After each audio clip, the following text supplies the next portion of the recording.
Welcome everyone to our third plenary for the 47th Caribbean Studies Association Conference hosted here on St. Croix! Whoop, whoop. This gives us an opportunity to really share some things that are very specific around the 175th, navigate that, the 175th Virgin Islands Emancipation Commemoration.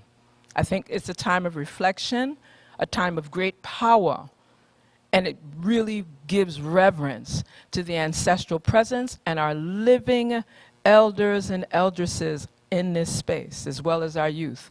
I just ask that we breathe with a moment of reflection and respect.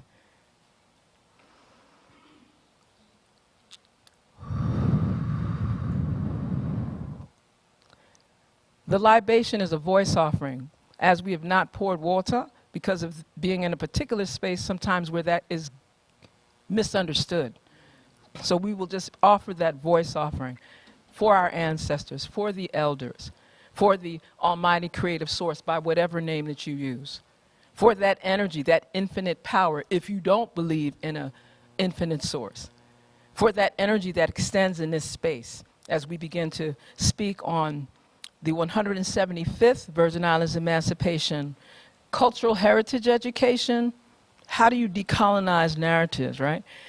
And again, we say decolonize because at the end of the day, as quiet as it's kept, the Virgin Islands of the United States has remained as a unincorporated, non-self-governing territory of the sovereign United States of America. So while we're in a space of commemorating, observing, for some even celebrating. 175 years since July 3rd, 1848, this gives us an opportunity to look at some of the research, the narratives, the whole purpose and the spirit of the powerful people in this space. So it's not about just enslavement. It's about resilience. It's not just about what are the relationships that we have with even the United States and its colleagues. It's what relationships do we have right here that transform our Caribbean space, and the Americas, and Europe, and Asia, and do you see where we're going? So we're global. And I'm going to say this like I've been saying consistently, actionable deliverables. You're going to get tired of that. It's the hashtag. Actionable deliverables. So what you're going to hear from these panelists are going to be geared towards things that we have done, are doing, and are in the process of doing for centuries upon centuries upon centuries, yeah? All right, with that being shared, I think that we would like to take a moment. I'm very excited that we have in our presence one of our most esteemed, illustrious cultural icons and eldresses in our presence. I'm going to bring this mic. She didn't know I was going to do this part, but to have our honorable Queen Mother, Queen Grandmother, Queen Great-Grandmother, the Honorable Mama Asta Williams, the cultural tradition bearer par excellence.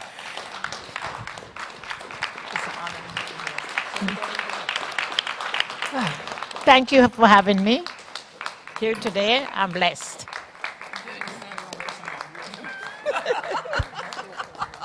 Give thanks, all right? Woo!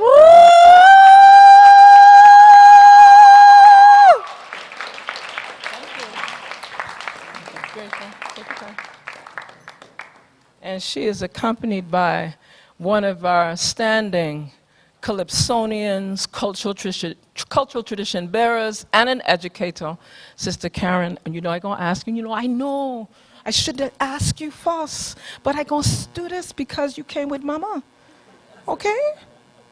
Please share. Karen McIntosh. Good afternoon. I don't know what you want me to say. I'm happy to be here. If it wasn't for Miss Asta, I probably would not have made it here. But I'm happy to accompany her and to be in all of your presence here today. Yeah. That's all I needed. So now that I've covered all of the other areas of protocol, because we have some other elements of persons here representing different aspects of not only government, but our civil society networks, our non-governmental organizations. So with that, I'd like to move on to our actual plenary. We have in our presence Senator Myron D. Jackson, retired senator, cultural preservationist, art historian here. And next to him is Senator Genevieve, and we have these titles, so I just want to make sure I cover that. Senator Genevieve R. Whitaker, JD, with the Virgin Islands Youth Advocacy Coalition, a UN fellow and a human rights activist. We have Dr. Rhoda Arundel, scholar, linguist, and governance minister, and also part of One St. Martin. And we have Dr. Carlisle G. Corbin, an international advisor on governance and founder and senior analyst of the Global Dependency Studies Project. So just in case people don't understand why we have someone from St. Martin sitting in this particular section, July 4th, 1848 was their emancipation. A little history lesson, right? So with that being shared, I can go to these wonderful bios that I will be somewhat brief. I think it's important that you hear a little about them. Senator Myron D. Jackson's involvement in advocacy in Virgin Islands history and culture has been a lifelong pursuit and mission. His engagement in politics was a response to enthusiastic encouragement by the public.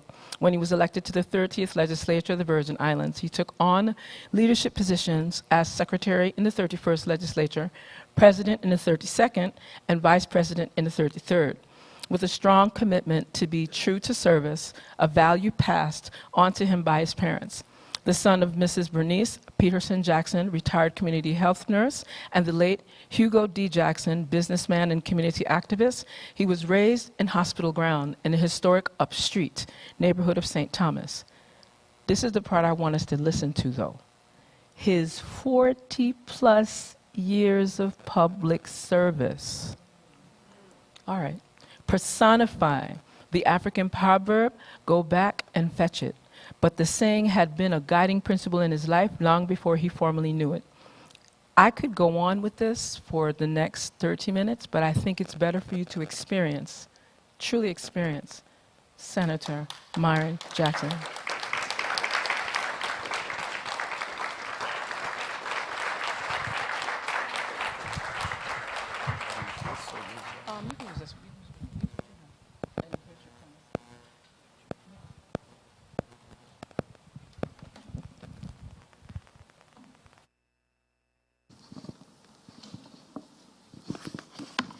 Good afternoon, everyone. Warm and Virgin Islands welcome to all of you visiting from various parts of the world, from our region, outside of our region. It's really a great pleasure to be among so many scholars, culturalists, artists, and the like, advocates in one place. And it is wonderful to be in this sacred space.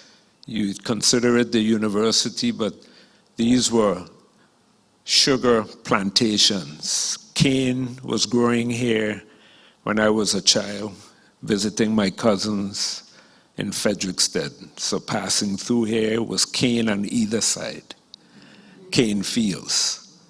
So we're sitting in a very important space and in a time that brings us collectively together. I have the honor of speaking about our 175th Emancipation anniversary this year, when on July 3rd, 1848, Africans on the island of St. Croix demanded their freedom from slavery to a Danish colonial power and gave them a time, 4 o'clock that day, to announce and proclaim it.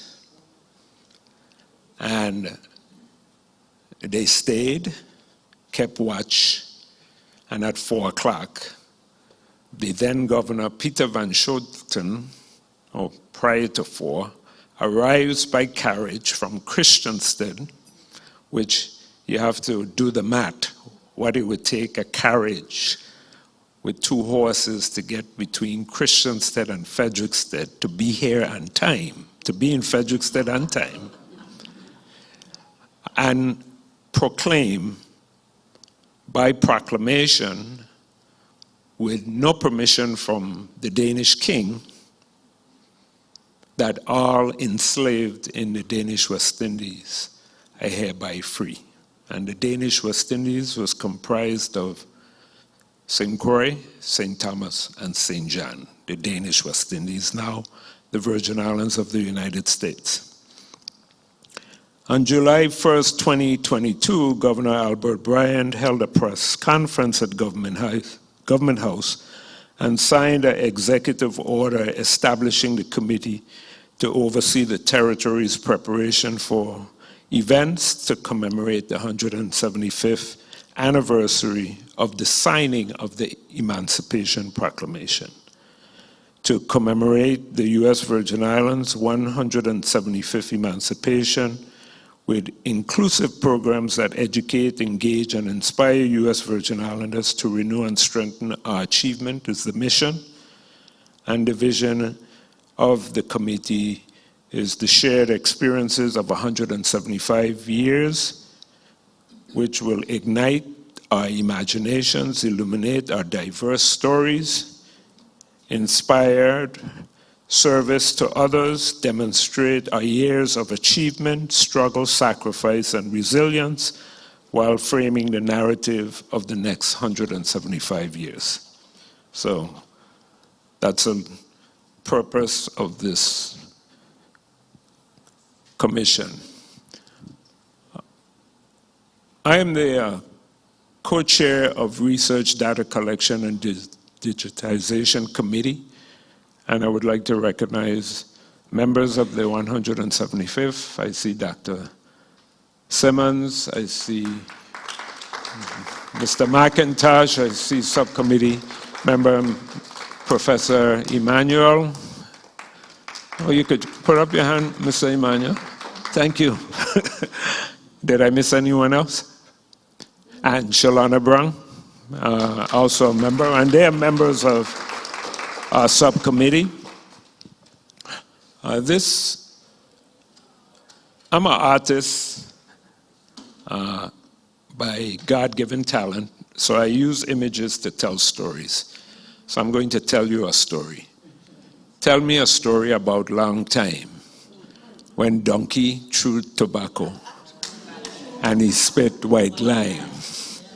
So in honoring one of our elders, and good afternoon, Ms. Williams. Good afternoon to our elder that's here with us, which is an honor. And you'll see why at the end of my slides. And that likewise, as artists, to reconstruct a period in time when there is no documentation, to use your imagination, to use the environment to which the act occurred or the event took place, and to put it into action so that it can stimulate your imagination and entice you to want to know more. I have to say that the late Leo Carty did it well.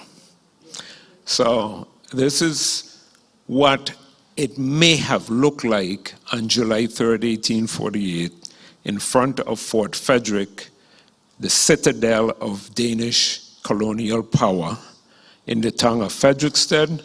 And this is the printed document that was circulated among the enslaved or newly freed on plantations throughout the Danish West Indies, the proclamation. I think we could all relate to this photograph, that if we speak about imagination, and we're talking about July 3rd, 1848 on St. Croix, and in the Danish West Indies, that who are the people that were enslaved? what are their identities? And I use this as an illustration of a photograph from the Caribbean on a plantation, sugar estate, overlaid over the upper deck and the lower deck of a slave ship, tight pack. We have all seen that image, I trust. And that within that upper and lower deck, which I call a flamboyant pod, or a can of sardine open. And if you were to take the seed out of that pod, it would represent one or more of our ancestors in this room, those of you who have a direct connection to this story that you represent as well. A human saga of human cargo that arrived on the shores of the Americas and survived to tell their story. So we cannot begin with emancipation on July 3rd, 1848, in the town of Frederiksted. We have to go back through that door of no return.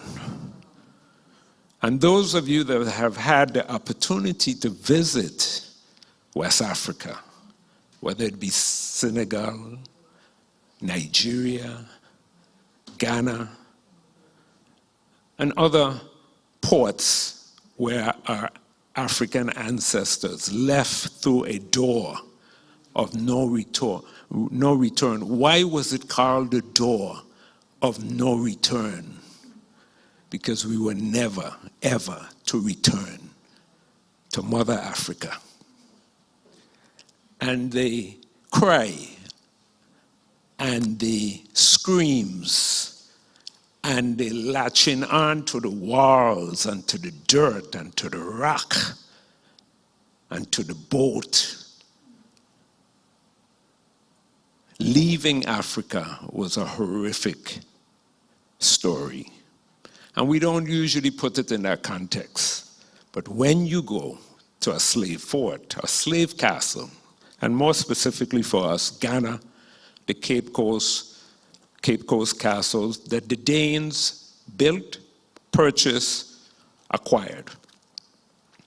And from these shores, our African ancestors came to the Virgin Islands, to the Danish West Indies, starting with St. Thomas by 1680, after 1672, St. John, 1717, and St. Croix, 1733.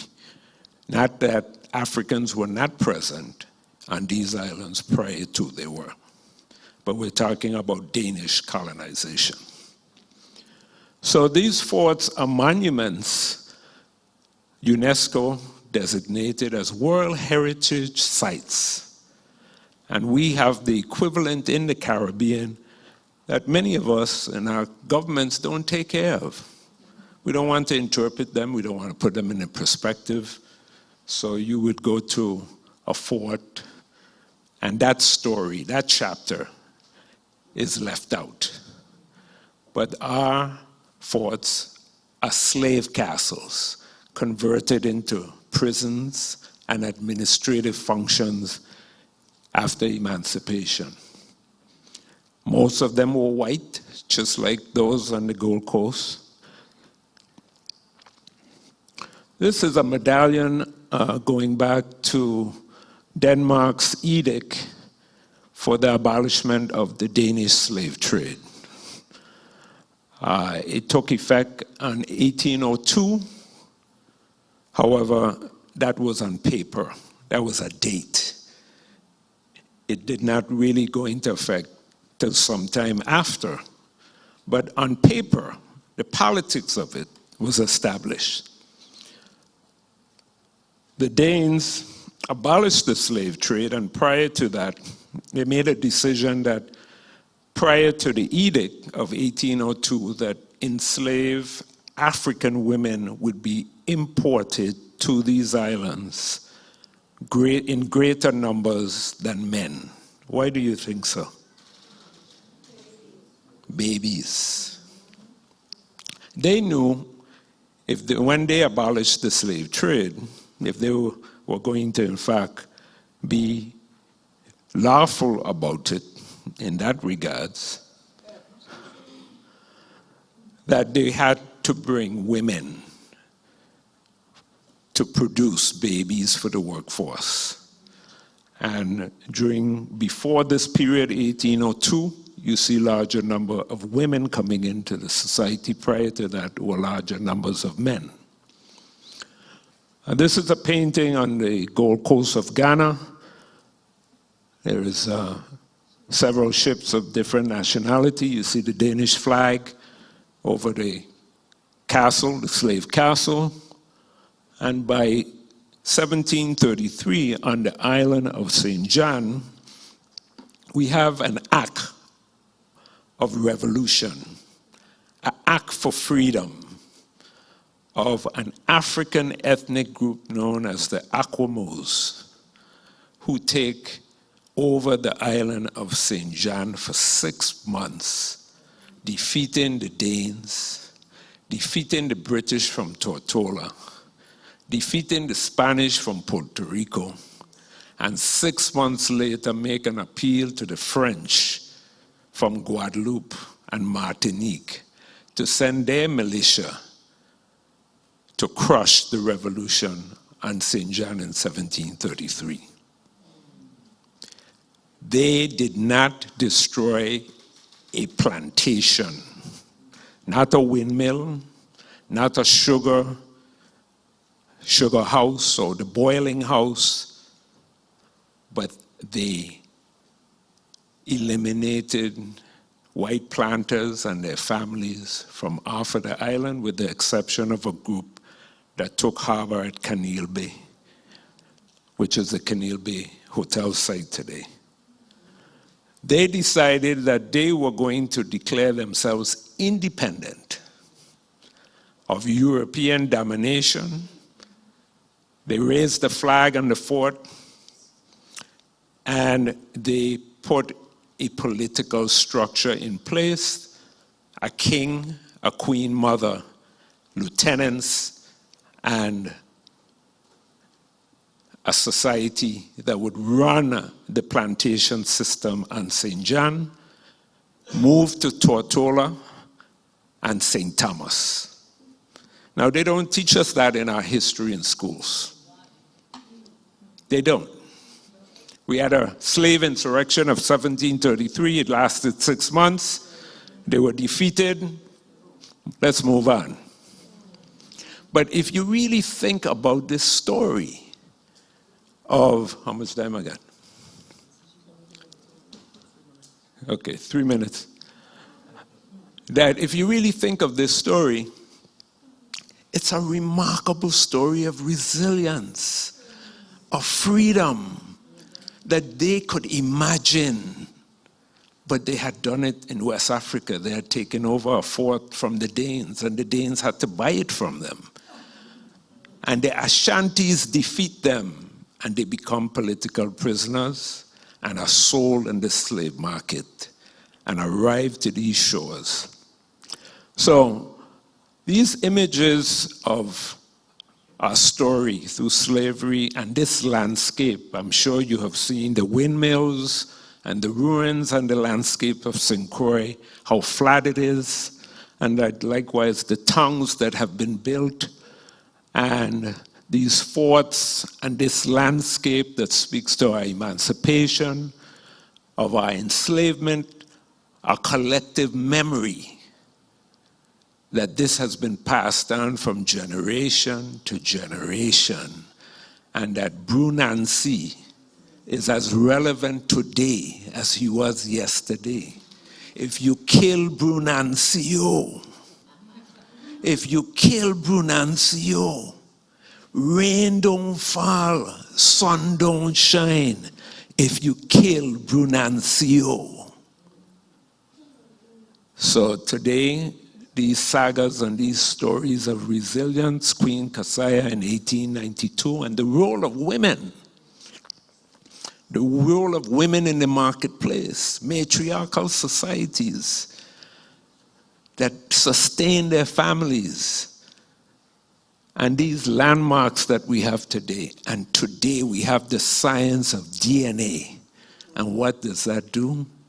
It reconnects us some way, some form, to a nation. A nation. A nation's identity. So if you haven't done it, seriously consider it. So this celebration deposited in our archives, in our photographs, and likewise Europeans coming looking for their African ancestors, that they have an African in their bloodline across the Atlantic, and our artisans who built New World societies, and our efforts for liberation through labor unions, through the sugar industry that sustained one of the largest sugar industries in the Caribbean right here in St. Croix. And that as we memorialize these sites today from the past and make the connections and pay tribute to our ancestors through these acts of commemorations, through our dance and music and literature, through our celebrations, that we are free, and we are a free people. So, celebrate with us. This is the telephone book from 2019 that has our elder.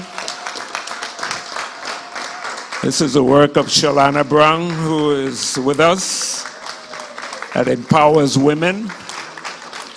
And tomorrow at Government House, the Via phone book will feature the work of Elroy Simmons, Freedom, on our telephone directory. Thank you very much.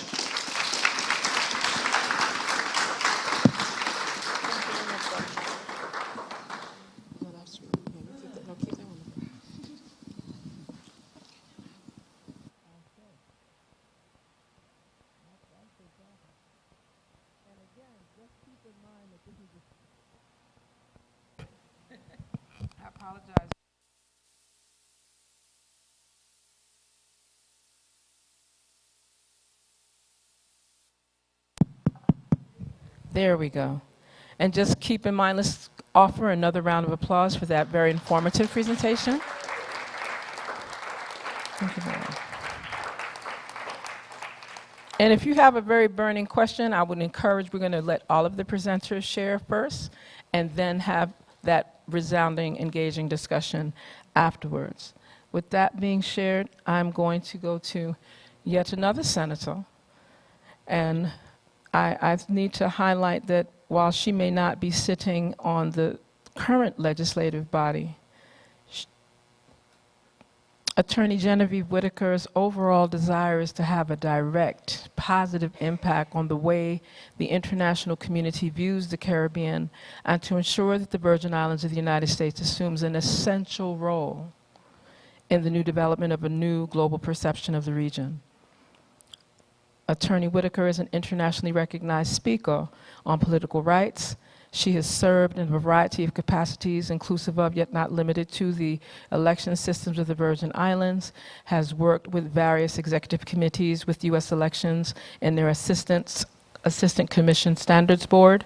She has earned a variety of designations as a certified public manager by the National Certified Public Manager Consortium. And Attorney Whitaker has also been involved in taking part in former President Barack Obama and former First Lady Michelle Obama's Obama Foundation inaugural summit from 2017. She's been a fellow to the United Nations multiple times and has served in a variety of organizational activities with the Organization of American States, along with a host of other parliamentary procedures and elections. I could go on for a while, but I want to highlight her work around the International Decade for People of African Descent, right? And she has been one of not only the youngest, I want to highlight that, but the most engaged leaders that we've had in that particular area, inclusive of the development of the current permanent forum for people of African descent, and has been one of our significant presenters and participants, and I think that's worthy of a round of applause as well.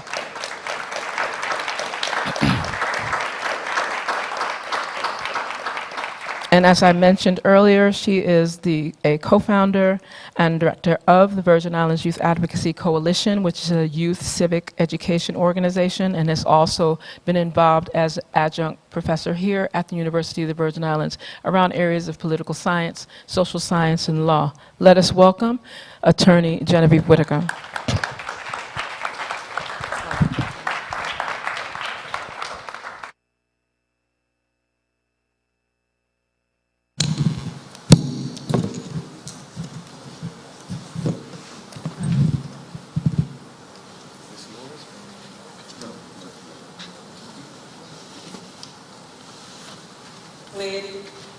Plenary Road, ayo Plenary Road, Plenary Road, let the state them pass. We going for our freedom. Greetings and blessings. I want to first start off by thanking Dr. Chanzira Kahina for the invitation to be part of this panel. And before I begin, I also want to recognize a few persons in the room, because this conference has been really inspiring in many ways. As I look to Nadia, you can raise your hand, Nadia. I met Nadia as a fellow. We actually met in Geneva, and last time I saw her was actually in Geneva. But Nadia and I were we were fellows with the International Decade for African Descent, and we each had our mission. And it's really powerful to see you here. I turn to my right and I see Dr. Jessica Samuel, who I met when she was a student in St. John, as I was putting together the youth organization, recruiting young people. Jessica was one of the young people who had her, already showing forth her passion as a young person. And on this panel, it's like a reunion. At the end, Dr. Carlo Corbin. Dr. Corbin is my mentor to this day. He is largely responsible for me to be in this space. All of the works I've done and opportunities, and I met Dr. Rhoda Arundel through Dr. Corbin, as we were participants in St. Martin on it was a conference concerning the continued push for decolonization, particularly addressing the matters surrounding our colonial status throughout the Caribbean.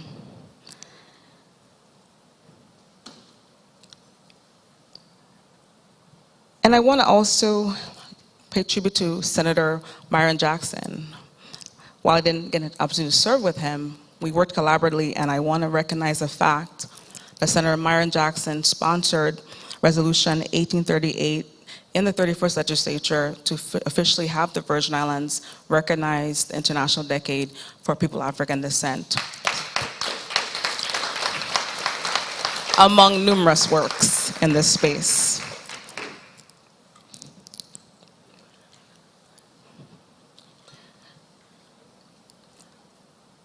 Just a brief back. I'm not going to go through everything because my bio was already shared, but I just want to highlight that one of the things I want to emphasize and I want us to take away is that each of us should go on and if you have not started already, take yourself on a freedom fighting journey. My journey really began when I came back home from law school. I met Mr. Shelley Moorhead and we proceeded forward with the African Caribbean Reparations and Resettlement Alliance. We further established and put it under the umbrella of the Caribbean Institute for a New Humanity to continue the agenda concerning reparations between the Virgin Islands and Denmark, and specifically more efforts to get our government involved in the process. There was a lot of infighting because during this conference we addressed anti-Blackness. there's a lot of internal oppression. So in many ways, not only are you fighting the oppressors, you're also fighting among yourselves. And that could be a whole nother presentation. In 2009, I co-founded the Virgin Islands Youth Advocacy Coalition, young people here in St. Croix, St. Thomas, St. John, because my goal also to address our issues is going to be about uniting the Virgin Islands as a people and the cause of getting young people involved in politics, as well as the importance of voting and the matter of decolonization. I was a fellow for the International Decade for People of African Descent, and next year after that, there was an opportunity, as there is, as we close out the decade, there will be a series of events, and this particularly is a forum where NGOs come. They gather, they put together delegations and have the opportunity to advance and advocate for their rights from every area you can think of. My presentation at the 2017 forum in Geneva was on our issues surrounding our political, social, economic rights, which continue to this day to be a matter of our continued fight, because we continue to be denied in many, many ways. In 2020, there's an opportunity every 4 years. Everyone in, for those of you, everyone in this room, from wherever, different countries you're from, you have an opportunity every 4 years to work together with your NGOs and to, in fact, submit concerns as an NGO, but as well as recommendations, and then you present it before the body. Because of COVID, there was it didn't happen that I actually had a delegation to attend, but it was basically about a 2-year effort in terms of compiling the information, and an extensive document was submitted. In the 34th legislature, which I just served as also as the secretary, I sponsored Resolution 1899 because the previous Congress had actually put together a resolution to address the insular cases. A petition was supported, and I'll give you an example of some of the pushback. It wasn't like a resounding support from my colleagues, let's do Resolution 1899. It was really, we have to do this, and we're going to do it. And so sometimes, as you take the leadership and say, well, this has to be done, and the second step is going to really be about continuing to work that we really do overturn the insular cases. Senator Jackson already highlighted a history of our movements, but I thought I put along a timeline. The rebellion, the St. John Rebellion, emancipation. We move on to, and we look at this, these are the heroes and heroines that each had the willpower and continue going on. We go to the kings in St. John, we go Class, King, Juna, Kanta, General Gottlieb Moses, General Bodo, Queen Mary, all the 4 queens. And we don't learn about that in school, actually, of course not, because I learned about Edward Blyden out of school. But one of the things that he did, among numerous Pan-African efforts, was the founding in 1897 of the African Association. Then we move on to David Hamilton Jackson, the St. Croix Labor Union, the Herald, and the themes continue because all of these individuals were organizers. They were movement builders, movement creators. George Moorhead, because he was inspired by the actions of Jackson to say, well, we're going to also mirror that on St. Thomas, the coal strike, and other movements. Hubert Harrison. I had the opportunity, to interface with one of the biographers, Jeffrey Perry, who died last year, and he in fact wrote a biography among different works highlighting Hubert Harrison. And we move on to Watchell Francis, continuing the efforts of rights for our people. And if you look at the themes as well, they were pioneers, godfathers. These are how they're renowned. But oftentimes, I'll be very frank, we don't have that understanding within our school system, as well as really, we can poll many of our young people from our respective countries and ask them if they know some of these facts as it pertains to the Danish West Indies history. I was searching for a definition of movement. So we had Andrew Clapman, who really put together what is a human rights movement and what are the tenets of a human rights movement. We're talking about anti-colonialism, anti-imperialism, anti-slavery, anti-apartheid, anti-racism, feminist and industrial struggles everywhere. all right? And we have to, so one of the things that as we have a call to action, it is going to be about rebuilding movements. Yes, there were so many things that have occurred over time because everything worked in place. But when movements are built and put together, you're going to see formative change. And that's what we can point to the civil rights movement. We can point to different parts of history when mobilization occurred. And like I always continue to encourage the young people, it was done by young people. Majority of the major movements were by young people. We also now have the Virgin Islands reparations movement, which I mentioned in the introduction, in the opening. And I want to highlight that one of the things that was a struggle, as I highlighted, was even of the government moving forward to support the movement on reparations. There was a lot of pushback by the then Governor John P. Young in terms of the delegation to go to Denmark. There's a whole history behind that. But I do want to highlight that Resolution 1680, which was sponsored by Senators Celestino White and Senator Lucy Richards, supported Shelley's efforts for the organization to continue the work, particularly.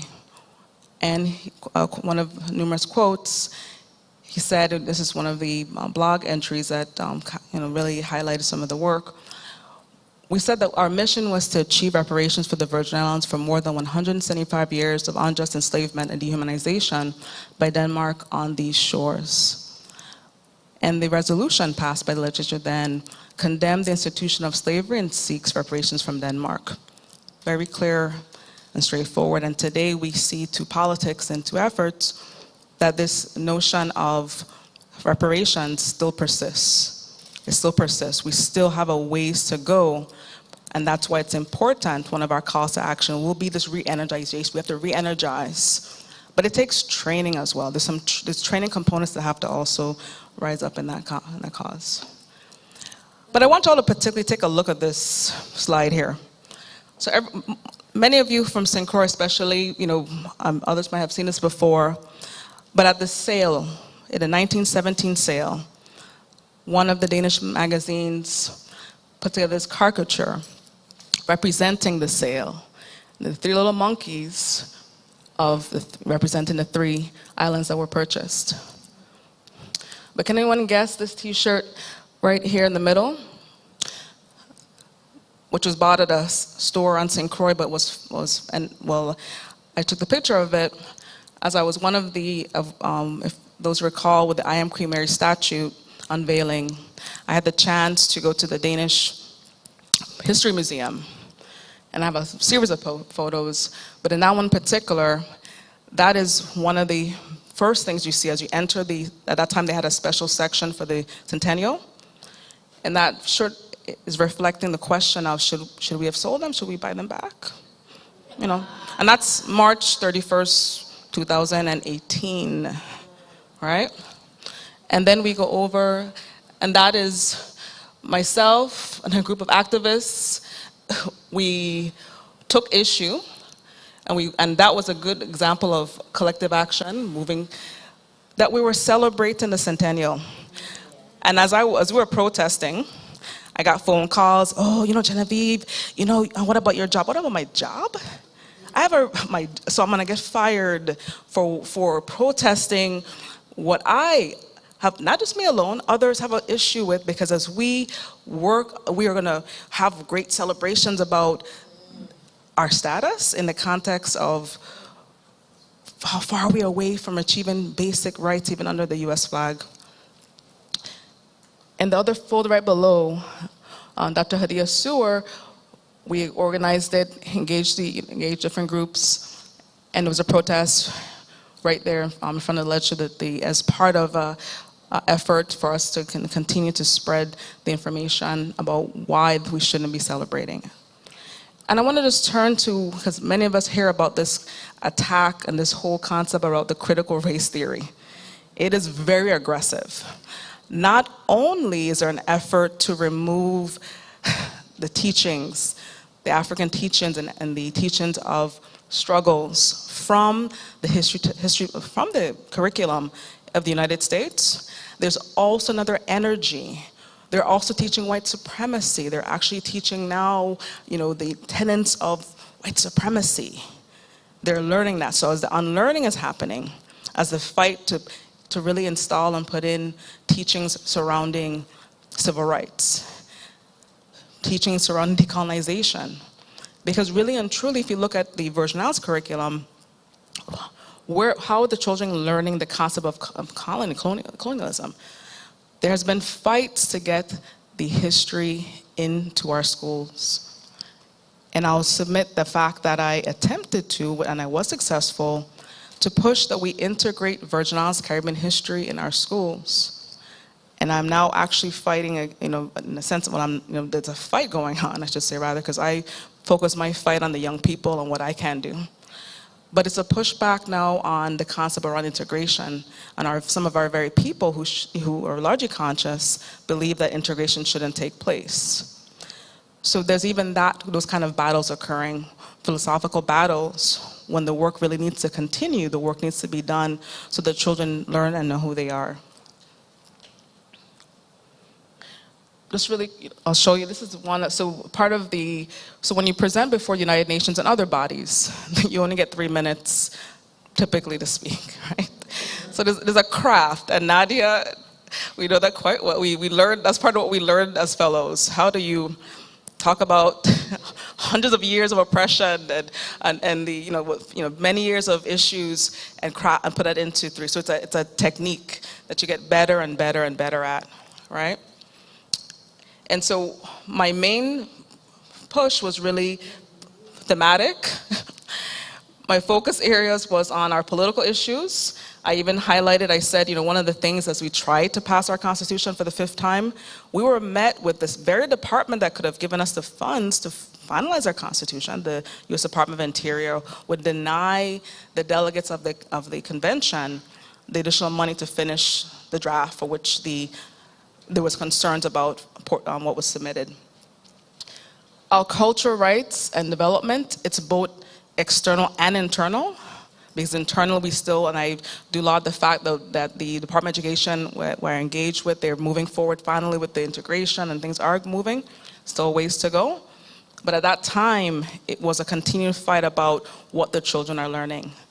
My own son, I reflect on the fact that he brought home his 3rd grade workbook. And I didn't see it all year long. And he turns to me, he says, he calls me Ima, yeah, this is so he turns a page, he's like, oh, this is the section about, slavery. So the children are learning in the workbook, as sponsored by the Department of Education, that, they were just, planters, and they were nicely dressed.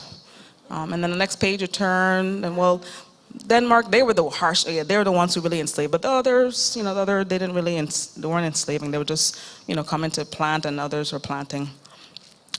And even at the museum, it was a part of the museum had a section where it said, oh, on Sundays, this enslaved could just, relax on the Sundays, and, and that's what allows a fair kind of just BS. And economic development, because in many ways, we struggle, of course. We have, as I've couched, disaster capitalists. I battle them as a senator consistently, and I still do to this day. We have persons who prey on us after storms. And instead of coming here to say, well, let's work together, they come to take our monies and leave. And we all know that story, many of us throughout the Caribbean. But at the same time, our own people, right? Because there's power within us as well, where you have some of our departments, or entities where they have an opportunity to lift up a small business. They have an opportunity to work on grants and help our people, but they're limited in that, and that has to do with the fact that we have to work on internalized oppression. I want to lift up Claudette Adjoa Hines, another mentor. I have a number of people in this audience who have mentored me. And we speak about that we in fact have to work on the internalized oppression of us as a people in order to do the work. Otherwise, we will just do it for naught. we'll be going through the motions, because as Dr. Chins is talking about the call to action, we're just going through the motions. We gotta lift up, we gotta overcome. We have to get aside. We don't have to all be friends to do this work. We don't, but we can at least cordially agree that the mission is our freedom.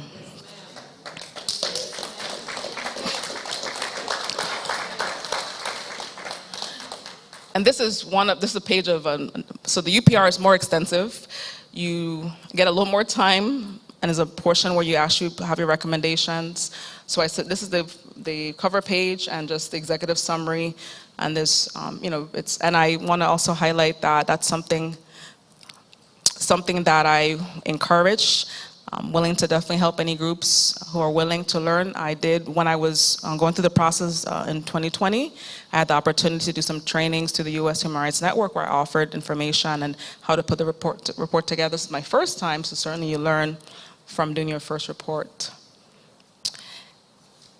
And yes, I'm wrapping up right now. And and as Dr. Chadzira said from the beginning, call to action. I call it call to actions. We have many, many to go. Decolonizing the curriculum. We have to decolonize the curriculum. We have to get to that part where we are infusing and we're teaching. I'm very passionate about human rights teachings. We get into these silos of this group and that group. I want to get to a point where we learn and teach our children humanity, which will cover all these areas, because we learn to teach from that perspective of human rights. We have to restore the governmental engagements. I ask governors to say, go to the UN, come with me, in fact, if you want to come with me.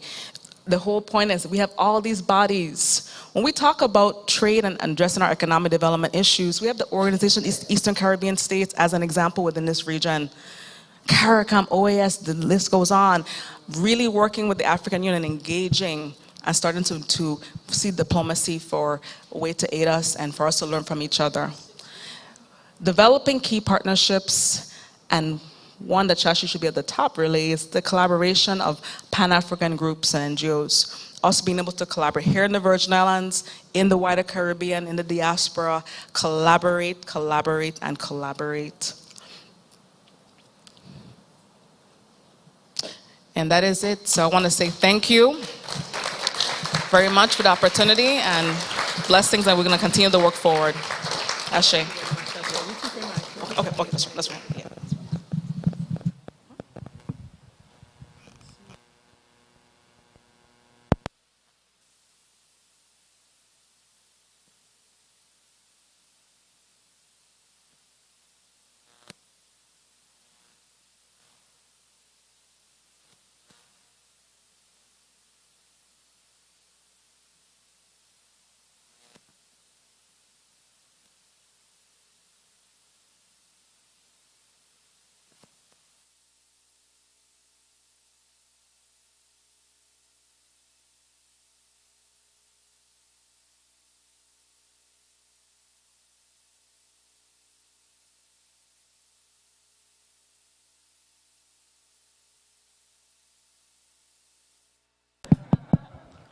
Thank you very much for that. Again, I want to thank you for the information that you shared, Attorney Genevieve Whitaker. And we're going to go to our next panelist. I do my best to keep it in Ma'at. For those that don't know what Ma'at it is, means truth, justice, order, reciprocity, balance, divine righteousness, and harmony. Just in case, just for those that might not recall, say it friendly. All righty. And we now welcome Dr. Rhoda Arundel. Dr. Rhoda Arundel, born in Curaçao and raised in St. Martin, both Caribbean territories administered by the Kingdom of the Netherlands.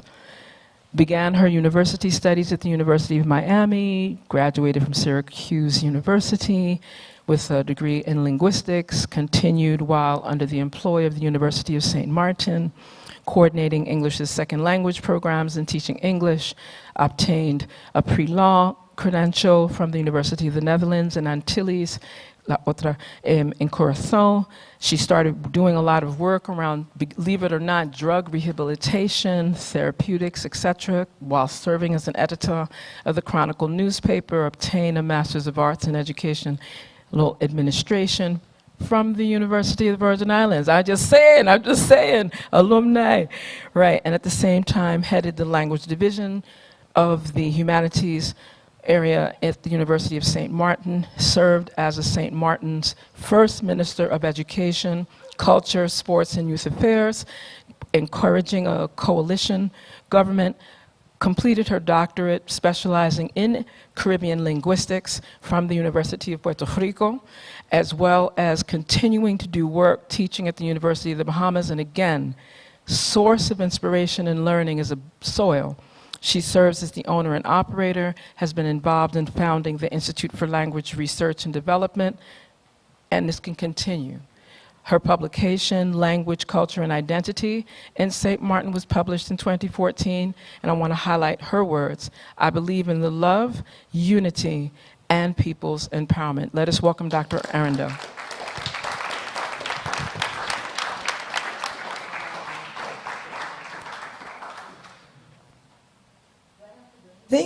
Oh, nice. Good afternoon, everybody.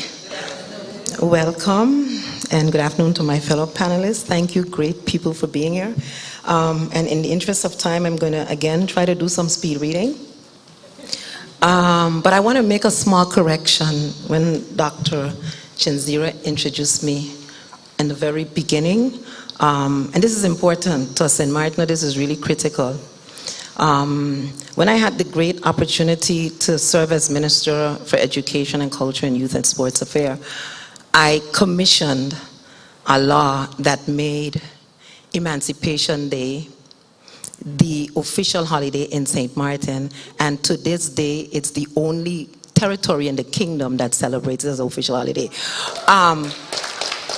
But see, that's the part of it. That's a good part. The other part of it is that's 1863, which is in the Dutch kingdom. But I'm from St. Martin, an island of 37 square miles, petitioned by the Dutch and the French. And the French gave emancipation in 1848. And for us in St. Martin, that's our Emancipation Day. We will not give them one day extra. And so we claim our emancipation on 1848. And so we have a de facto emancipation in St. Martin of extra 15 years ahead of the rest of the Dutch kingdom. And this is important to me because this year, after the apology of the king, the non-apology, apology of the king, the Dutch kingdom is about to have a big fete to celebrate emancipation in the kingdom. And it's supposed to be a big party and everybody's supposed to go. And we at 1SXM were invited to participate, and we declined respectfully because we will not be a part of it. We're not going to be a part of that show, that charade.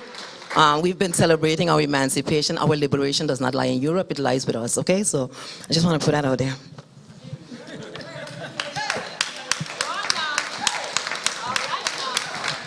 And until I die, every last breath that I have will be dedicated to the liberation of my island from within the Dutch kingdom and the French Republic. So I need your help. Okay, thank you. Okay, in the spirit of the theme for this afternoon, 175th Emancipation, Cultural Heritage, Education, and Decolonizing Narratives, that's a long one.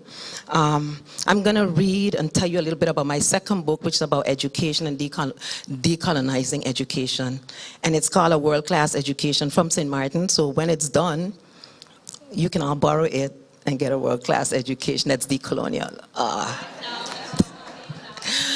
Anyway, so I'm going to read an introduction, tell you a little bit about a book. I can't be cute. Gotta put these on. The most precious assets of any country are its people, and successful countries are those that continue to find ways to make their people more resilient and thrive in an ever-changing world. One of the ways the countries empower their people is through institutions and structures that themselves evolve with time.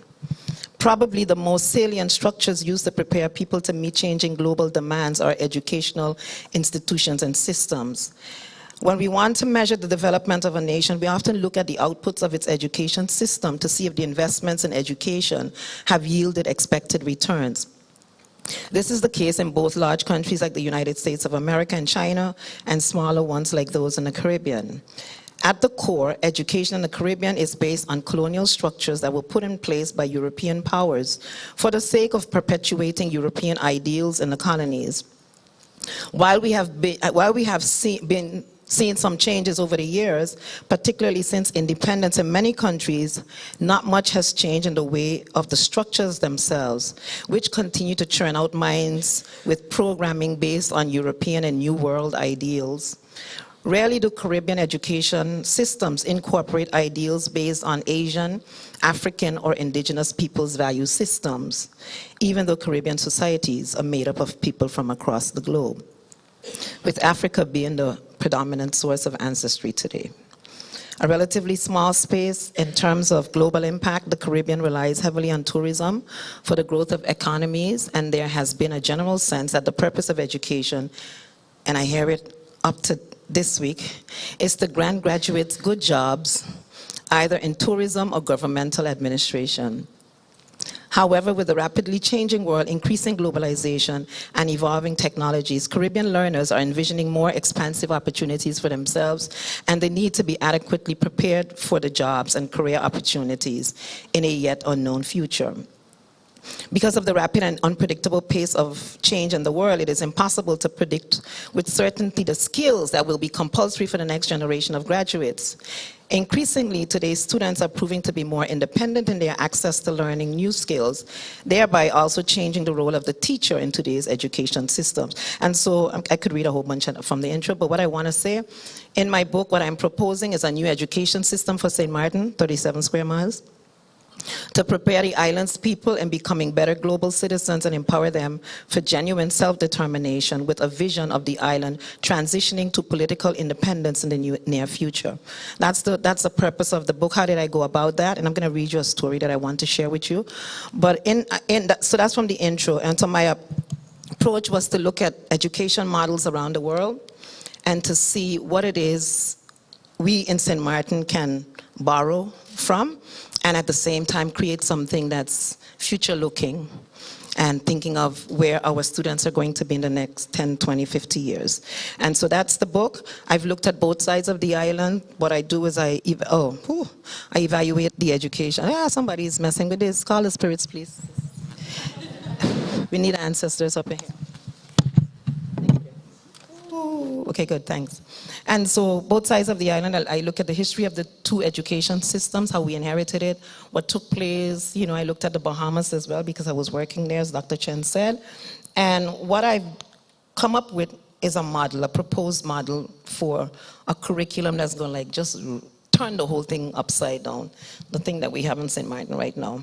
It is African-centered, including universal principles. And Sister Jen, when you were reading your last bit there, I was like, she's reading my book. Because you see, kindred spirit, we feel this thing. We know what's right. In the book, there's a section called Language Lobbyists, where I interviewed educators on both sides of the island. Again, for us as St. Martiners, for us as indigenous St. Martiners, I'll use that word, we do not divide our island. So don't ask me again what side of the island I'm from. We live on both sides. We live on one side. It's called St. Martin. It's spelled M-A-R-T-I-N in English because that's our language. So don't get cute and tell me St. Martin, St. Martin, etc. It doesn't work. So I interviewed these language lobbyists that have worked hard over the years for us to keep our language in the classroom space. And in St. Martin, the journey has been when we are ignored by the colonial powers, we get to do what we want, and you see our economy, our students, they thrive. And then when there's more focus, it's a return to more Dutch and more French and more Dutch and more French. And it's happening now. But you look at the output in the school system and you will see there's a correlation somewhere. So I'm trying to collect data on that as well. There's a correlation on this thing in terms of how our people do. So we're looking at that. There's a section on student stories. What I do in the afternoon in my not so busy time is I tutor students between 2 and 5 every afternoon. And one day while we were having a discussion about their experiences in the classroom with language, one of my students says, why don't you put us in your book? because I was telling them about a book. Because every time they would complain, I was like, yeah, I'm putting that in the book. I'm dealing with that in the book. And one day a student said, but miss, why don't you put us in your book? I was like, that's a good idea. So I have a section called Their Stories, and I'm going to read to you Adonai's story. And this is before, because I've sent off the manuscript, but this is before he shared with me something 2 weeks ago that just made me break. I just couldn't hold it anymore, and it only increased my drive to really get rid of that education system that we have in St. Martin. Yes, I'm a product of the system, but for every one of me, there's 99 that didn't make it. They're on the wall. I've left them on the wall, and I come back, and they're still sitting on the wall. And then the answer is that, oh, we have a lack of capacity. And guess where we have to import the capacity from?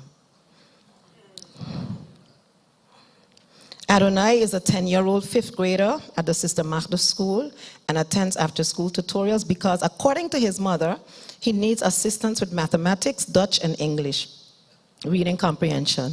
This is a St. Martin child whose first language is English.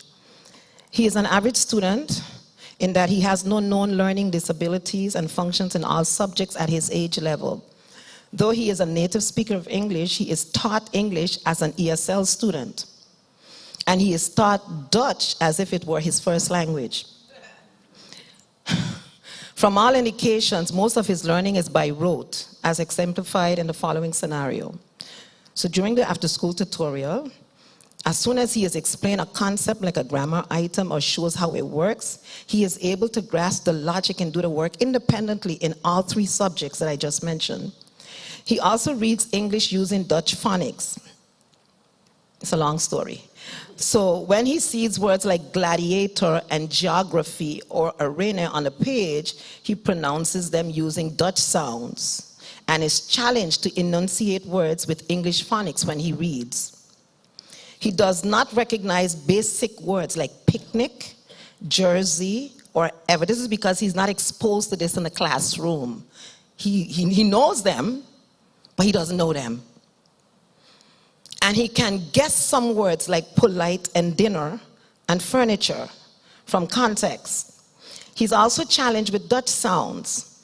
So once when he had to study correct items in a sentence structure, study naamwoorden, Dutch word for subject, noun, sorry.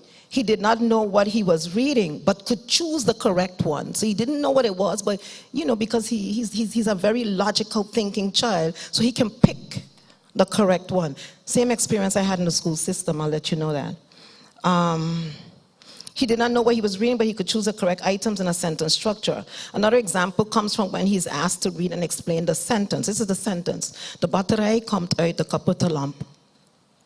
The battery comes out of the broken lamp.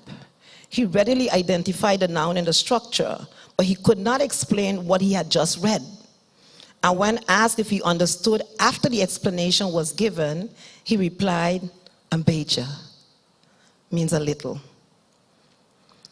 He could retell a story in his own words, but had difficulty with words like curly and other words that he would not have been exposed to in writing because of and he really can't write, because of the limited English he gets in school.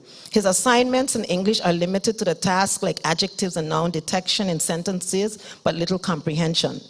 Thus, he learns English as if it's a foreign language to him, where he is forced to memorize and repeat things that mean nothing to him as abstract concepts, though he uses them in practice every day.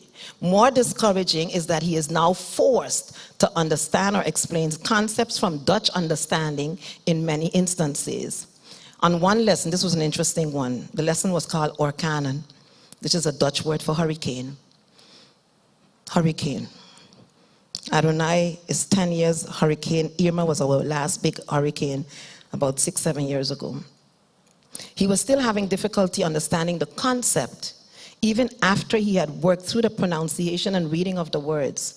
When asked what he understood of the text, he responded, "Nothing."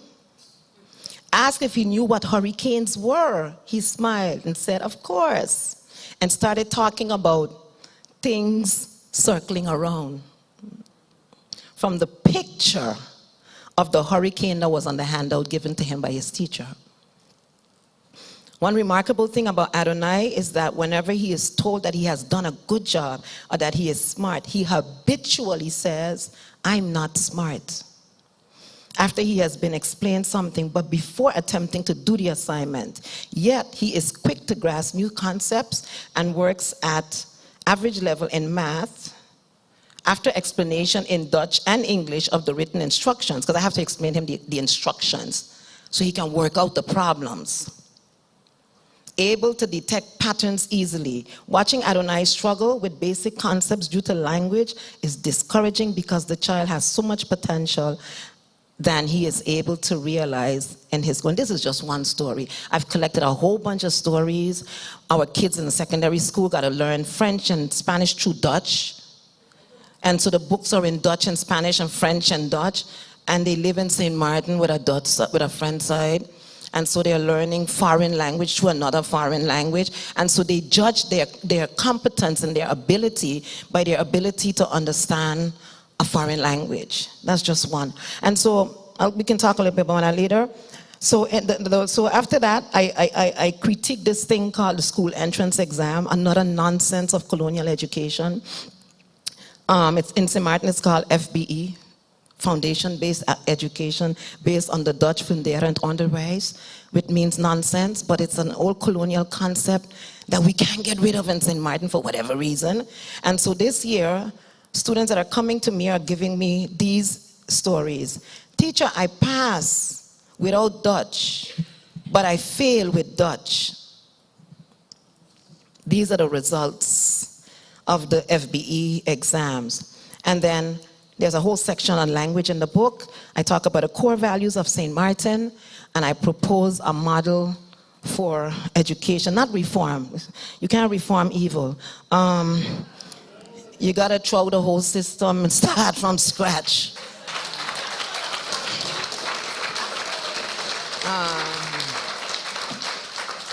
Talking about subliminal messages, I mentioned it a little bit in my presentation this morning, but we didn't get into it. There's this thing circulating. This is from Adonai. Adonai let me have his copy. This is circulating on all 6 islands occupied by the Dutch and the Caribbean. It is called Denkboek. And so this whole message is not called, it's white supremacy on another level, because now they're sharing these with elementary school students, and it's about, think about what freedom means to you in the kingdom.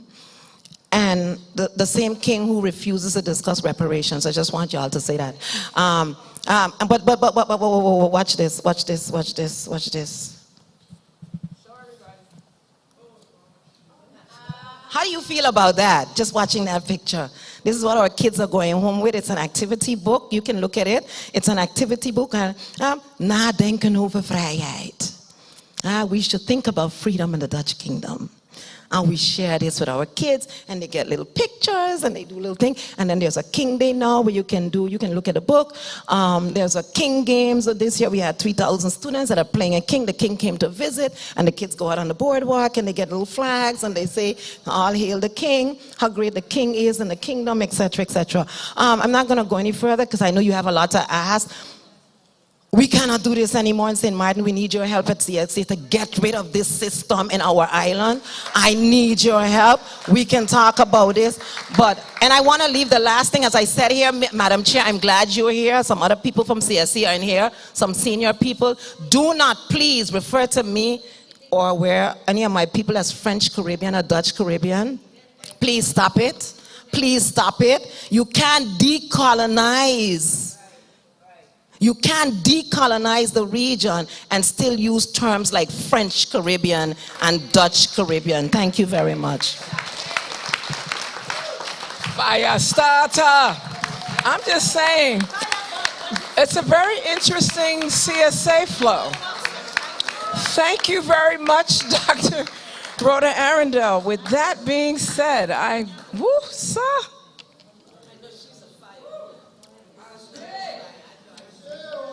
I think it's time for us to take a deep breath. Just a deep breath for a minute, because that's a lot to process. That's a lot to process, and a lot to process. A lot to process.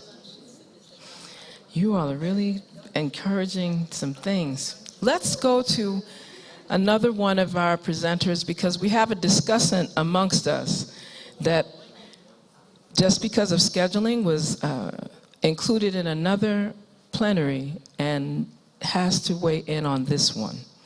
And I just want to make sure that we are prepared for that. And that will be Attorney Cardinal Mills.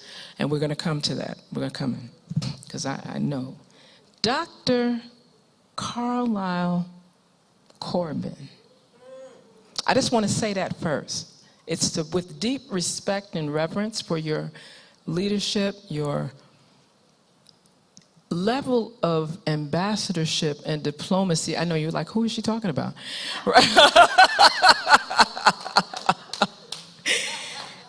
It's powerful to know that there's someone amongst us that has worked with not one, not three, but 5 administrations here in the government of the Virgin Islands.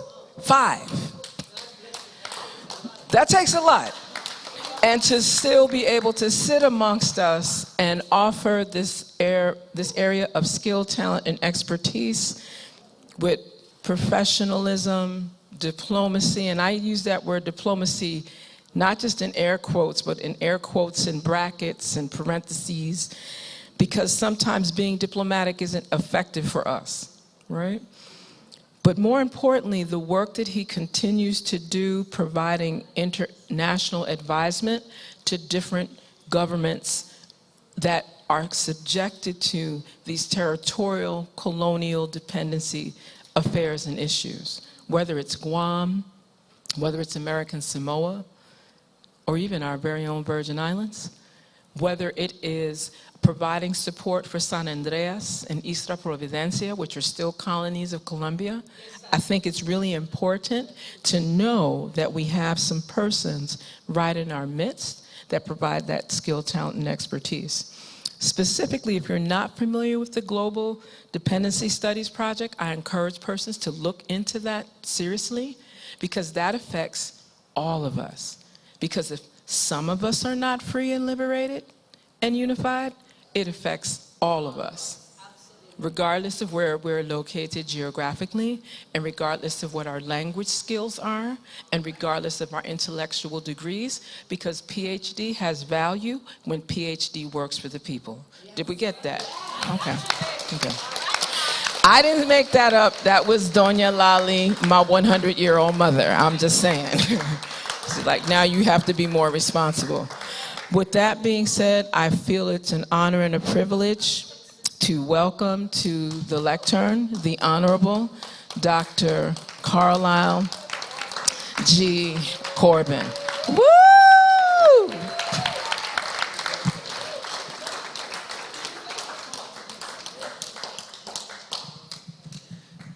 Good afternoon. My professor used to tell me that he wasn't old, he's just young a long time. I think that's what I'll, because after that, I thank you very much for your kind words. This is a United Nations diplomatic way of saying it. Thank you for your kind words. I'd like to first of all congratulate Dr. Chinzira and her team for the fine work that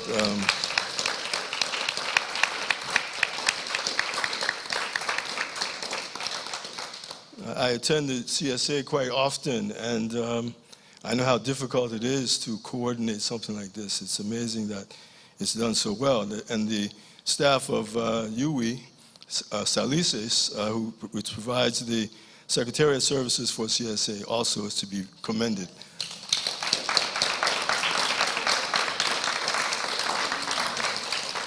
So I'm very proud to have a small link with UWI Mona, and I do a course once a year, lecture in a class once a year, and we're in Salices, and I'm very happy to be able to do that. Get some of the probing questions about the issues that we are now looking at tonight, or today. Decolonization narratives. It is night where I just came from in Asia, so I'm sorry. I may be jet lagging a bit, so please forgive me. The focus of decolonizing narratives is in relation to the 175th anniversary of the emancipation of the former Danish West Indies. in the context of the wider Caribbean.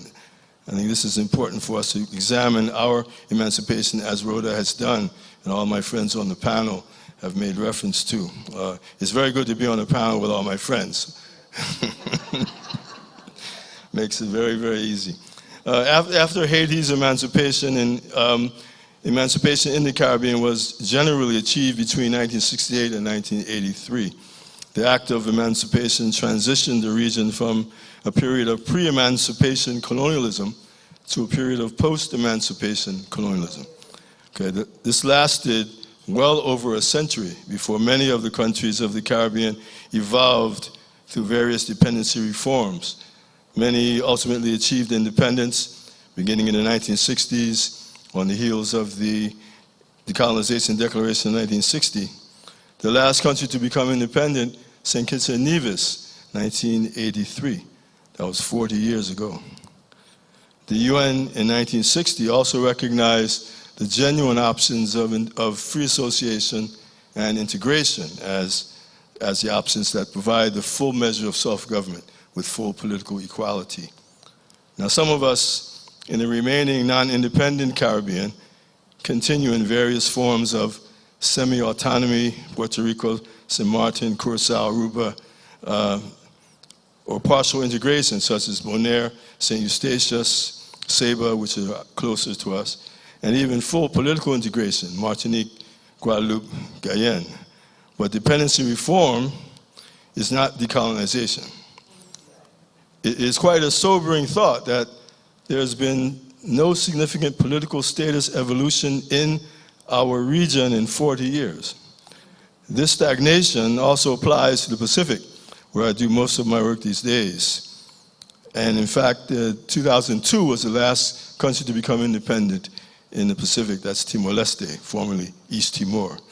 However, there are efforts afoot to bring independence and self-determination to a number of territories in the Pacific region. Maui Nui, or French Polynesia, and New Caledonia, Kanaki, are both run now by pro-independence governments. So you see some changes there. The rest of us, however, in the Caribbean, the 6 British administered territories and the 2 US administered territories in the Caribbean have effectively remained in place while pursuing various reforms to modernize the prevailing dependency status. And this is when it gets interesting, because there's some distinctions here on some of the issues that continually to be raised, particularly here in the US Virgin Islands. We can point to a number of such efforts at dependency reform. One is the pursuit of the presidential vote and the pursuit of a vote in Congress, the US Congress, particularly the US House of Representatives. And those of you from the wider region recognize the Congress of the United States with 2 houses, and we have a non-voting delegate to 1 house, the lower house, and we have, and the emphasis on non-voting, of course, there are initiatives to try to have a vote extended to that representative. There's also, in terms of dependency reform, you see references to an initiative to delegitimize the insular cases of the Supreme Court, which refer to us as alien races, okay, which actually I have no problem being referred to as an alien race, but, you know, because I am alien to some people who are those who consider that they govern us. The repeated attempts at drafting a constitution based on the current dependency status is another dependency reform initiative, and most recent legislation in the US Congress to impose the revised Organic Act as the constitution of our territory. That's the most recent initiative. All these come with implications, of course, and I think it's important that these implications be weighed very carefully before we proceed. Meanwhile, the debate continues on whether we should first pursue a permanent political status, first, of course, and then write a constitution on the basis of the chosen status. But recent territorial laws have placed us on the track to pursue a constitution, either drafted by a convention or, of course, in most recent terms, possibility of it being imposed on us by Congress. Now, in the case of the British territories, the various constitutional modernization efforts focus on delegation of authority, delegation of power to the elected government, while the overall unilateral authority of the British, and particularly through the British appointed governor, continues. And in fact, that indicates the ability to annul legislation that's adopted by the elected government, or in many cases, to impose legislation even if it is against the will of the elected government. This is also seen through various means in the Dutch-administered Caribbean as well, both in the context of the autonomous countries, semi-autonomous countries, and the partially integrated jurisdictions which are called public entities in the English translation. I'm sure it has to do with the translation, because public entity really sounds strange. Now, of course, none of these efforts would change the existing political inequality inherent in the dependency status. For the U.S. Virgin Islands in particular, the best outcome of these efforts would be a form of lesser inequality. For the British territories and the Dutch-administered territories, unilateral authority would remain. What I would emphasize here is that these dependency arrangements were never meant to be permanent, but rather transitional and preparatory to a permanent status, which provides for full political equality, either through independence, free association, or integration, according to the United Nations Charter and the various United Nations resolutions. This is recognized by two U.S. territories in particular, Guam and Puerto Rico, and Guam is where I do most of my academic work these days. The two territories have removed the territorial status from the equation, so they now have three options consistent with international law, and that is what they are focusing on. For others, the problem comes when these temporary transitional arrangements become indefinite. The pursuit of the particular question of dependency reform to the exclusion of the general question of attaining a permanent political status risks lending a certain legitimacy to dependency. We have to guard against that. I'm not suggesting here that any particular path should be taken.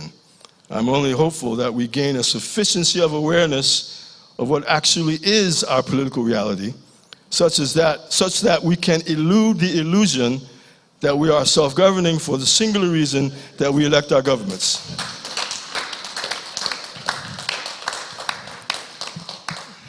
Now, assessments of many of these arrangements have clearly shown significant democratic deficiencies. They cannot be reformed, they can only be replaced. This is best achieved through a genuine process of self-determination, which is recognized by the United Nations as a fundamental human right. I conclude with 2 points on the decolonizing narrative. First, emancipation is unfinished without self-determination.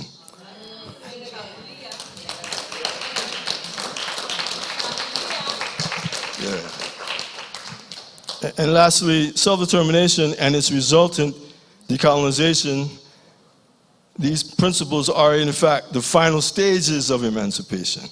We're not there yet. We celebrate our 175th anniversary, and we pay homage to the elders who brought us this far.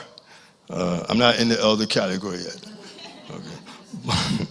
But in effect, we need to know that this 175th emancipation mechanism that has been created is wondrous to me. It's really fantastic, and hopefully your work does not end on 3rd July, that you continue onward, because we have a lot of work to do. And with that, I invite you to our panel tomorrow. We will elaborate on some of this further. We have colleagues from Cayenne, otherwise known as French-administered Guyana. We have Bonaire. We have also British Virgin Islands. I hope my brother's arriving. If not, we'll deal with that. Otherwise, who else? And we have Dr. Arundel, of course, who will be dealing with the St. Martin North and South combined. Yes. So I thank you very much for inviting me, and Lord, is so happy to be home.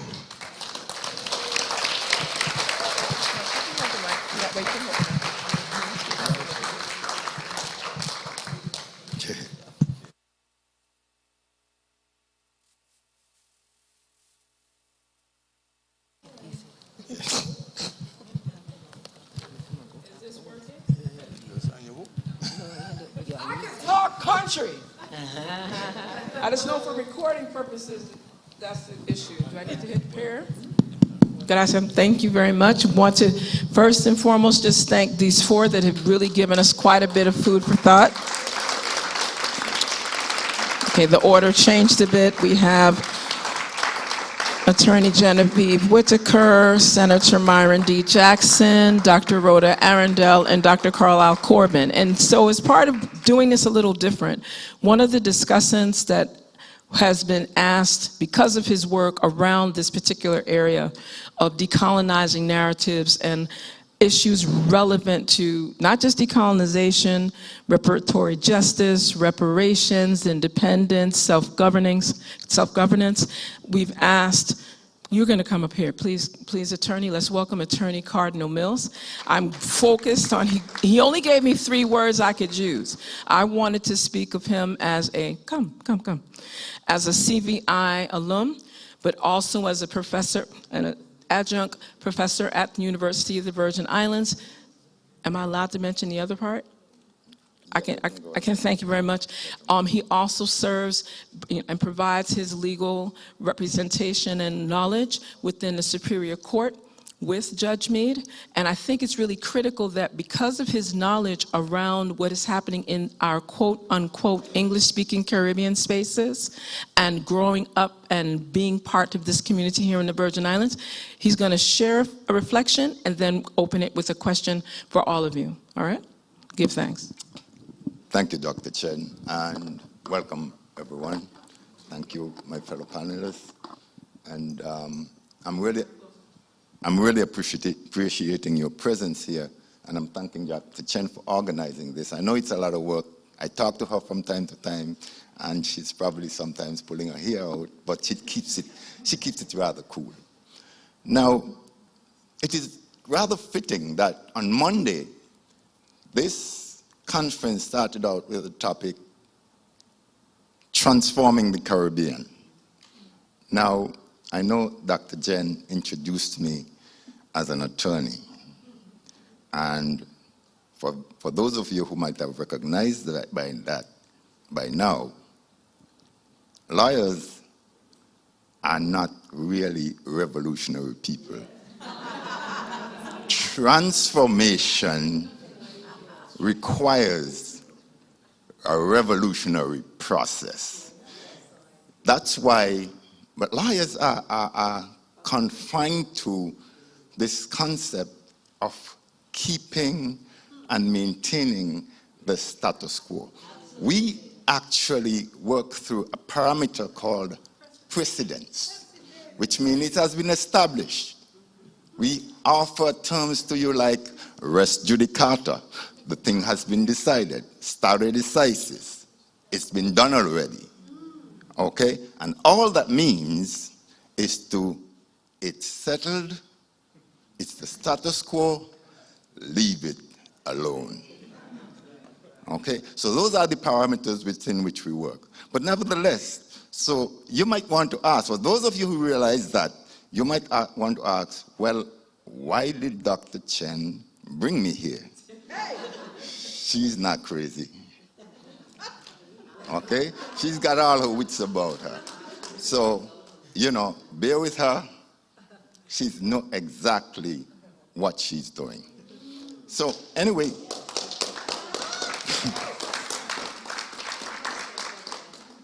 the reason I'm here is because, as the term transformation goes, I like to think of myself as having come of age in the Caribbean in an era of transformation. In that era, I heard a lot of voices. I heard the voice of Eric Williams, who introduced us to the idea of the relationship between slavery and capitalism. Okay? I heard the voice of Eric Williams again, who informed me in his book. They brought us to the prestigious universities so that they can train us to be their agents in the oppression of our own people.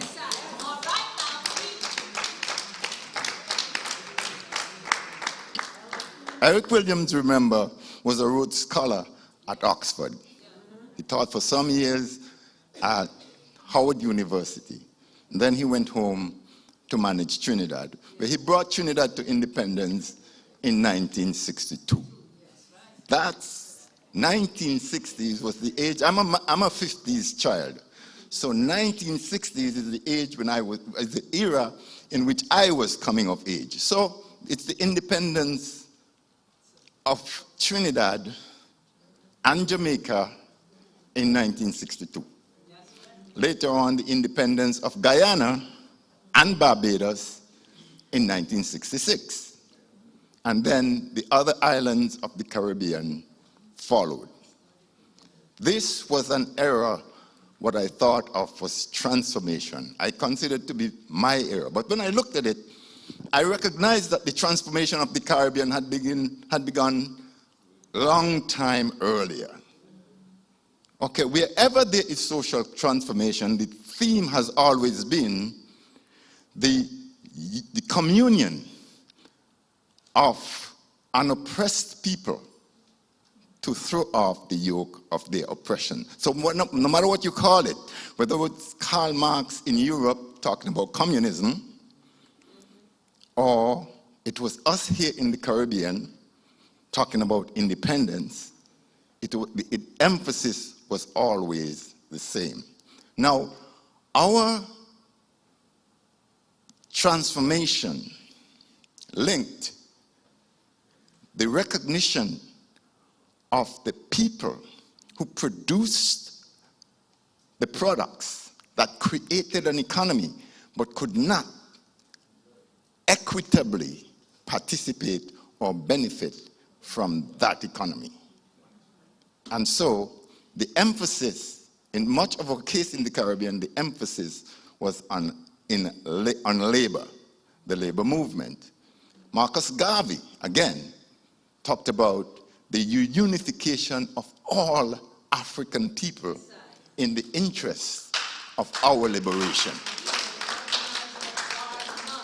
But before we get to Marcus Garvey, one of the most powerful voices of what we know today as Pan-Africanism, it wasn't called that yet. One of the most powerful voices of what we call today Pan-Africanism is right here in the Virgin Islands, Edward Wilmot Blyden. Okay? And again, as I said, the labor movement was an effective part of that process of social transformation. And notice, I'm going to continue to use the word transformation, because as lawyers and social administrators, we don't like that word transformation. So we use a nicer word, reformation. You know what that means? Put something in the same form, the same poison in a different bottle, and disseminate it to have the same effect. That's what reformation means. So when they tell you about we're going to have social reform, reject that. We need social transformation. Which means it changes both the form and the substance, the image and the character.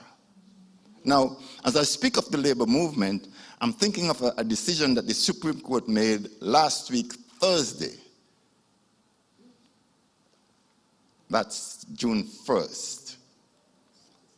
Let me say it in summary. The U.S. Supreme Court decided on Thursday that the working people have no right to withdraw their labor from their employers without first making sure that their employers' property and profits are safe.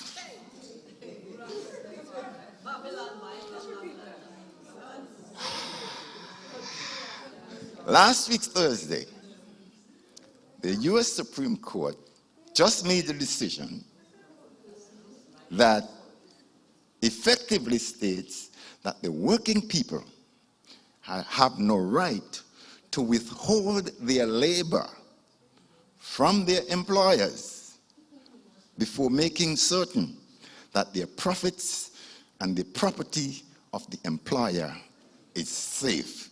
If that must not happen in the case of unionized people, the employer can go and sue the union for damages. So I want you to go to that question, because I know if we do this, we're going to be here, and I can't get to the cultural night, and these people need to do the cultural night. Did you hear what I said? Did you hear all of that? All right, I was trying to speak soft. Oh, I apologize. I didn't have my homeboy. Did you hear what he just said? Yeah. We heard what he just said? Yeah. How many people does that affect in this room? Everybody. Okay. Okay. And it has also affected the work of people like Hubert Harrison, the Hamilton Jackson, the transformers of Caribbean social order from its colonial origins, from its colonial status to one in pursuit of the liberation of a people. I'm grateful. Can we give a round of applause to our brother? Thank you very much, Attorney Cardinal Mills. We're looking at the time, and we have a short window because we do have persons that are going to be returning to Christiansted. There's others that are going to be going straight for our CSA Cultural Night. You do not want to miss that. That's all I'm going to say.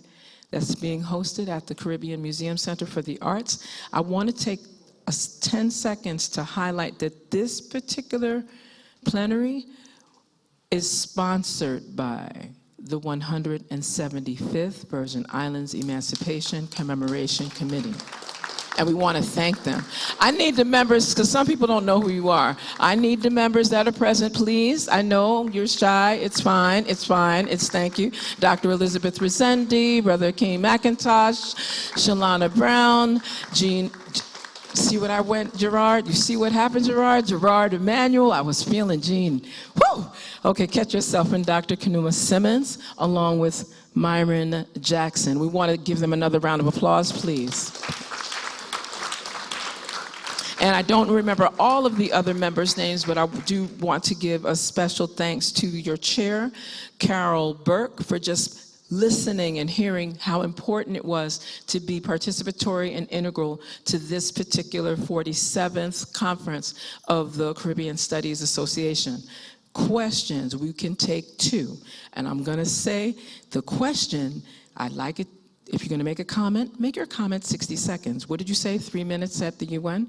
Right. And then the question, please. Brother Gerard Emmanuel? Okay, 1 second. 1 second, because but 1 second, brother. So they can hear me. Thank you. I'd also like to congratulate the panel once again.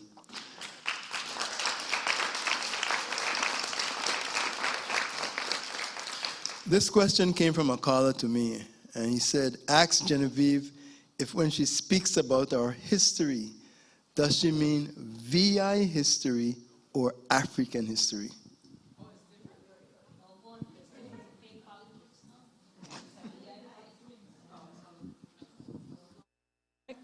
Okay, 1 second. Make her get her steps. And thank the caller for that question. When we're at a point where we are barely touching on Virgin Islands history, but the vision forward would be that children would learn African history. And so when I speak about the children learning their history, it is African descendant history. And the battle over integration, the African Union has long moved forward as different initiatives around integration. Several Caribbean countries and so on are pushing forward. So the hope one day is that our children are learning African history, which is going to eventually come to a point where the world's children learn and understand world history from their own respective perspectives, as well as overall understanding of humanity. Thank you. James Phineas I want to highlight this though, because this isn't just Brother James Phineas in the room. This is Brother James Phineas in the room from the Bonaire Human Rights Organization that has been instrumental how many days was it? 300 and something? I missed that. Okay. Just traveling, making sure that the rights of the people of Bonaire are on point. So I will just humble to that, please.